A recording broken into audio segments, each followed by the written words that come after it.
नमस्कार, मैं हूं विजयश्री और आप देख रहे हैं यूपी न्यूज। आज हम बात करेंगे कि भारत में किस राज्य में सबसे ज्यादा सैलरी मिलती है और किस राज्य में सबसे कम। साझा किए गए आंकड़ों के बाद यह बहस और भी जोर पकड़ चुकी है, तो चलिए एक एक कर पूरी जानकारी समझते हैं।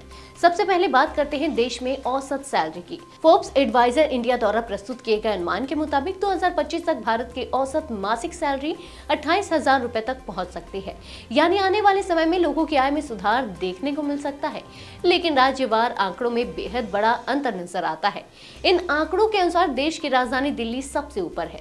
दिल्ली में औसत मासिक सैलरी करीब 35,000 रुपए बताई गई है, जो पूरे देश में सबसे ज्यादा है। बड़े कॉर्पोरेट दफ्तर, बेहतर नौकरी के अवसर और उच्च स्तर के सर्विस सेक्टर की वजह से दिल्ली लगातार टॉप पर बनी हुई है। दूसरे नंबर पर आता है कर्नाटक। कर्नाटक में औसत मासिक वेतन लगभग 33,000 रुपए है। इसकी प्रमुख वजह है बेंगलुरु का IT हब होना। यह स्टार्टअप्स, टेक कंपनियों और बड़े मल्टीनेशनल ऑफिसेज की मौजूदगी ने लोगों को बेहतर रोजगार और ज्यादा वेतन का मौका दिया है। तीसरे स्थान पर महाराष्ट्र है, जहां औसत मासिक सैलरी 32,000 रुपए बताई गई है। मुंबई का कॉर्पोरेट कल्चर, वित्तीय संस्थान, फिल्म इंडस्ट्री और पुणे का बढ़ता IT सेक्टर मिलकर महाराष्ट्र को उच्च वेतन वाले राज्यों में शामिल करते हैं। इसके बाद तेलंगाना का नंबर आता है, जहां औसत मासिक सैलरी 31,000 रुपए है। हैदराबाद की तेजी से बढ़ती IT इंडस्ट्री इस वृद्धि की मुख्य वजह है। अब बात करते हैं उन राज्यों की जहां सैलरी सबसे कम है। बिहार की स्थिति बेहद चिंताजनक बताई गई है।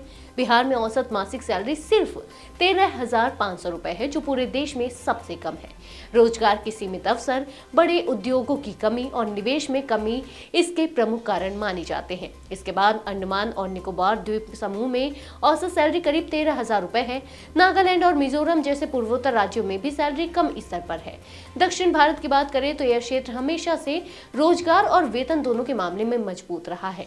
कर्नाटक के अलावा तमिलनाडु में औसत सैलरी 29,000 रुपए, आंध्र प्रदेश में 26,000 और केरल में लगभग 24,500 रुपए बताई गई है। इन राज्यों में उद्योगों की विविधता, शिक्षा का स्तर और टेक सेक्टर की भूमिका काफी अहम है। कुल मिलाकर ये साफ है कि भारत में वेतन का अंतर अभी भी बड़ा है। जहां दिल्ली, कर्नाटक और महाराष्ट्र जैसे राज्य आगे बढ़ रहे हैं, वहीं बिहार जैसे राज्यों को विकास और निवेश की अभी बहुत जरूरत है। जब हर भारतीय, खासकर निचले आय वर्ग के लोगों की सैलरी बढ़ेगी, तभी देश की समग्र समृद्धि संभव होगी। आज के लिए बस इतना ही। अगर आपके इलाके में कोई समस्या है तो आप चुप मत रहिए, अपनी शिकायत हमें भेजिए। यूपी न्यूज आपकी आवाज को जिम्मेदारों तक पहुँचाएगा, निष्पक्षता और गोपनीयता के साथ। यूपी न्यूज, जनता की आवाज, जनता की ताकत।